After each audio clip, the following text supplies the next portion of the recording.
Hey there everyone, it's Nina. Thanks for joining me today for a new video.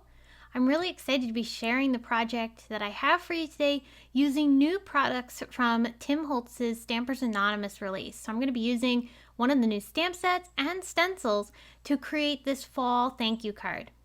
I'm going to start off by taking the sketchy leaves and I'm going to stamp them onto one of these Tim Holtz wallpaper backgrounds.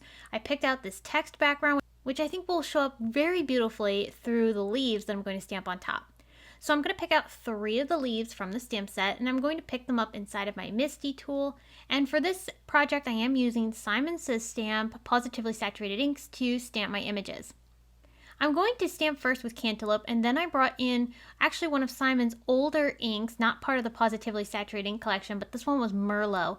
And you can mix and match these inks from Simon together to create the looks you're going for. We're going to shade the images from the Sketchy Leaves stamp set, and what we're doing is we're creating a multicolored leaf that really looks like something that is falling from a tree. I love mixing the colors on top of my stamps using blending brushes because that helps me get a really nice smooth transition between the colors. It really softens things out, and you could go over top of your different layers over and over again until you get the look that you're going for. Once I'm happy with the first leaf, then I'll move on to the second and I'll stamp it in the exact same way, bringing in different colors of positively saturated inks to create a really pretty variegated leaf. And if you're interested in any of the colors that I used today, I have them all linked below in the video description. I used a mix of the same colors across all 3 leaves that I stamped.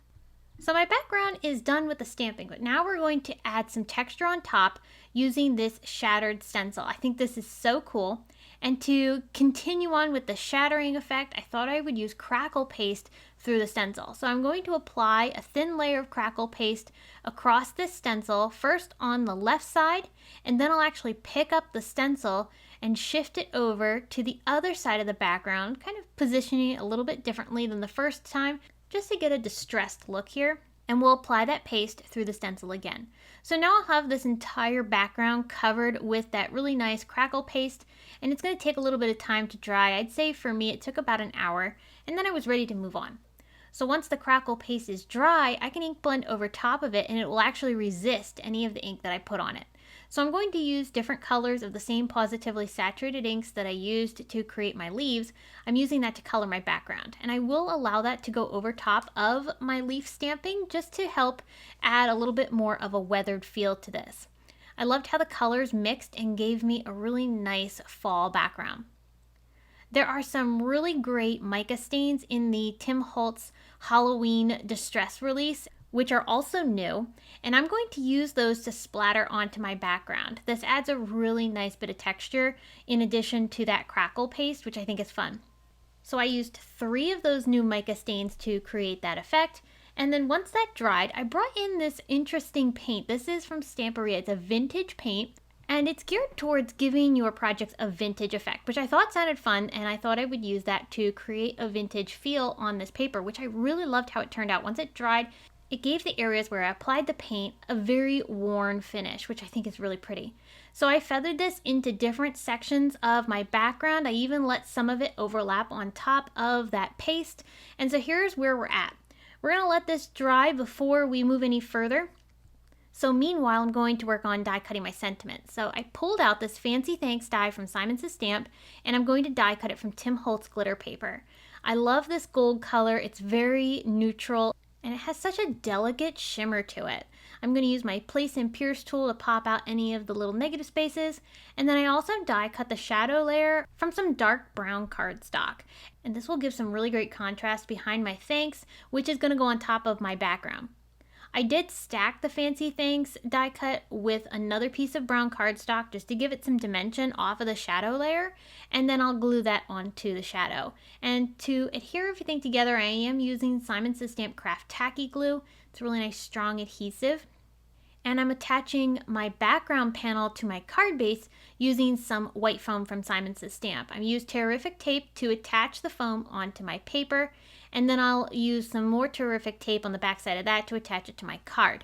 I chose the foam because this paper that I use, the wallpaper from Tim Holtz, is a little on the thinner side, so this is going to give my background panel a lot of great stability as I pop this up onto my 5x7 card. I did decide to go with a larger card here so that way I could get all of the leaves from my background included into this. I wanted to accent my thanks greeting, so I picked out this Windswept die cut from Simon Says Stamp and also another piece of the worn wallpaper, and I'm going to die cut those leaves from that paper. What I did then was I attached my sentiment on top of those leaves.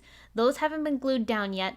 The sentiment's going to hold down the stems of those leaves, and then my plan is to actually pop up some of the individual leaves themselves. So part of this leaf is actually going to be pretty flush to the card, but then other areas are going to be popped up, which gives some visual interest. What it ends up doing is it really accentuates the swoop of this leaf, which I think is really fun.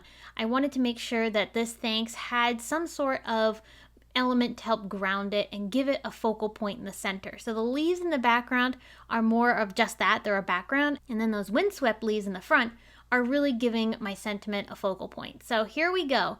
The card is finished. I love how all of these beautiful elements combine together to create such a unique and vintage inspired card.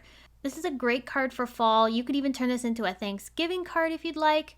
Lots of options on how you could end up finishing this background into a card. But I can always use a thank you card, so for me this worked out great. But don't be afraid to swap out that greeting for something else. I hope you were inspired by today's project. If you're interested in the new Tim Holtz Stampers Anonymous release, which is new stamps and stencils, perfect for fall and Halloween projects, I do have them linked below in the video description, as well as on my blog, so you can find additional information about them there. Again, all the other supplies I used are listed there too, and I hope you enjoyed today's project. Thanks so much for tuning in. I'll be back again soon with more to share, but until next time, I hope you have a wonderful day, and thanks for watching.